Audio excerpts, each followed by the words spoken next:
ప్రభుడైన యేసుక్రీస్తు వారి అతి శ్రేష్టమైన నామంలో ఈ అనుదిన జీవం అనే కార్యక్రమం మిమ్మల్ని ప్రేమకు ఆహ్వానిస్తూ ఉన్న దేవుని మహాకృపలో మీరు అందరూ క్షేమకరంగా ఉన్నారు కదా.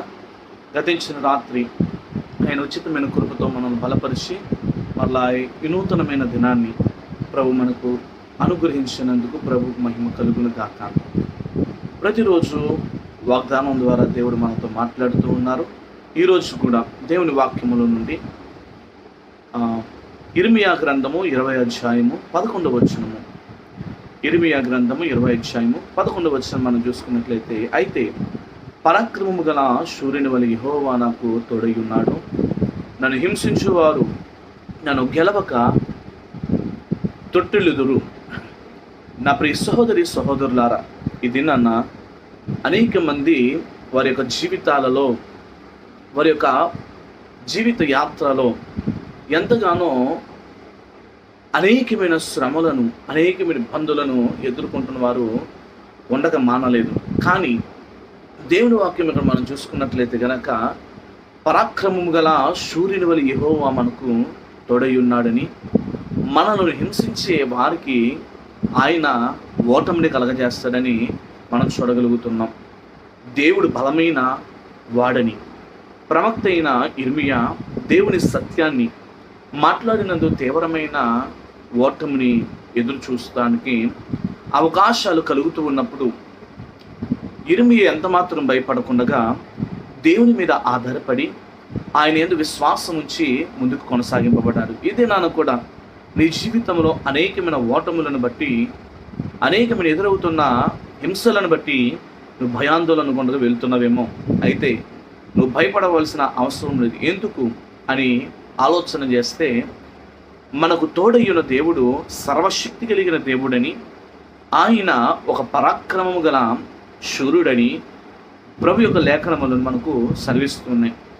యాకోబును మనం చూసుకున్నట్లయితే చాలాసార్లు యాకోబు కూడా భయాందోళన గుండా ప్రయాణం చేస్తున్నప్పుడు తన 147 సంవత్సరముల జీవితాలలో అనేకమైన ఓటమి, అనేకమైన ఇరుకులు, అనేకమైన శ్రమలు యాకోబు చవి చూసినప్పటికీ కూడా యాకోబు ఎవరి మీద ఆధారపడ్డాడంటే దేవుని మీద ఆధారపడి ముందుకు కొనసాగింపబడ్డాడు.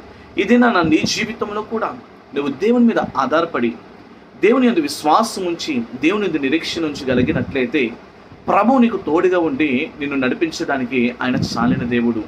అంత మాత్రమే కాదు, కానీ ఆయన మనం చూసుకున్నట్లయితే శత్రువుని ఓడించడానికి, శత్రువులను జయించడానికి కావలసిన శక్తిని మనకు అనుగ్రహించగలుగుతాడు. ఏదైనా నువ్వు ఏ మార్గము గుండా వెళుతూ ఉన్నావో, నీ పైన ఏ ఓటమి క్రియలు నిన్ను వేధిస్తున్నాయో అవన్నీ కూడా ప్రభు నీ నుండి దూరపరచగలిగిన దేవుడు.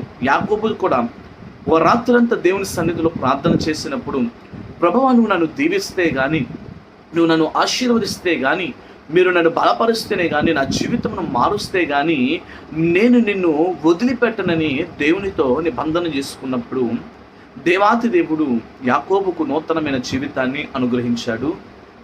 అనేకమైన ఓటములలో ప్రభు తోడుగా ఉండి యాకోబును విజయానికి నడిపించాడు. ఇది నీ జీవితము కూడా. ఈ వాక్యం వింటున్న నా సహోదరి సహోదరులారా, మన జీవితాలలో కలిగిన ప్రతి ఒక్క పరిస్థితుల నుండి నీకు వ్యతిరేకంగా లేచేవారు తిరగబడి నిన్ను పడగొట్టాలని ఆశించినప్పటికీ కూడా దేవుడు నీకు తోడుగా ఉండి వారి యొక్క మార్గములను, వారి యొక్క ఆలోచనలను, వారి యొక్క ఉద్దేశములను నీ నుండి దూరపరచగలిగిన దేవుడని మర్చిపోవద్దు.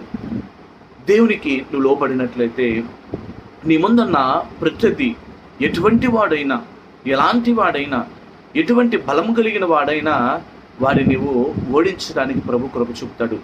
తీవ్రమైన భయంకరమైన అవమానం మరియు నీ జీవితంలో కలిగినప్పటికీ దేవుడు తన వారిని కాపాడుతాడని, శాశ్వతమైన కృపను అనుగ్రహిస్తానని దేవుని వాక్యం సెలవిస్తుంది. మరి ఇది నాన్న, నువ్వు ఏ ఓటముతో అయితే బాధింపబడుతూ ఉన్నావో, అయితే ఏ ఒక కొదవతో నువ్వు భయపడుతూ ఉన్నావో దేవుని వాక్యము ద్వారా నీతో మాట్లాడుతున్నాడు. అయితే పరాక్రమము కలిగిన దేవుడు యెహోవా నీకు తోడుగా ఉన్నాడని దేవుని వాక్యం సెలవిస్తుంది. ఆయన నీకు తోడుగా ఉన్నాడన్న మాట మర్చిపోవద్దు. ఆయనకు లోబడు, ఆయనకు విధేయత చూపు. ఆయన నీ జీవితంలో ఘనమైన కార్యములు చేయడానికి సముద్రుడైన దేవుడని మర్చిపోవద్దు.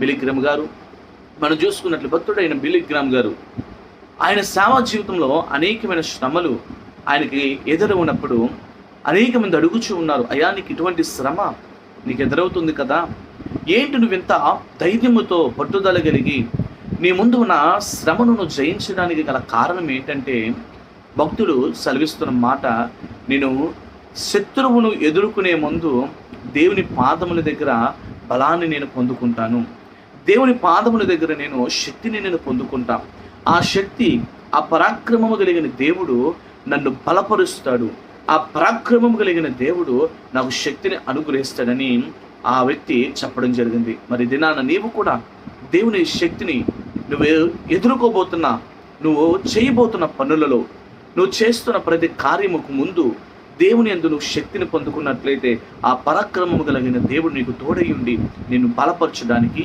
నిన్ను స్థిరపరచడానికి, నిన్ను ఆశీర్వదించడానికి ఆయన చాలిన దేవుడిని మర్చిపోవద్దు. మరి అయితే ఇదే నా దేవుని యొద్దకు రాగలుగుతావా, ప్రార్థన చేయగలుగుతావా? ప్రభు నిన్ను దీవించి ఆశీర్వదించును గాక. ప్రార్థన. మహాగణుడా, కృప కలిగిన దేవా, నీవు పరాక్రమం కలిగిన వాడవని, నీవు శత్రువులకు దేవ మానవుడి విడుదల దయచేస్తానని సెలవిచ్చానని విధానాన్ని బట్టి నీకు వందనాలు. నీ బిడ్డలు నీ యొద్దకు వస్తుండగా నీ కృపతో నింపండి. ఈ దినమంతా కృప, అక్షేమ, దీవెన, ఆశీర్వాదాలు నీ బిడ్డలు అనుగ్రహించి నీవు నూతనమైన కార్యము మేము పొందుకునే సహాయం మాకు దయచేయండి, ఆశీర్వదించండి. ఈ దినమంతా చేసుకుంటున్న ప్రతి ఒక్క పనులలో, జీవనోపాధులను కృప చూపమని యేసు నామములో అడుగుచున్నాము మా పరమ తండ్రి. ఆమేన్. God bless you. ప్రభు మిమ్మల్ని దీవించి ఆశీర్వదించును గాక.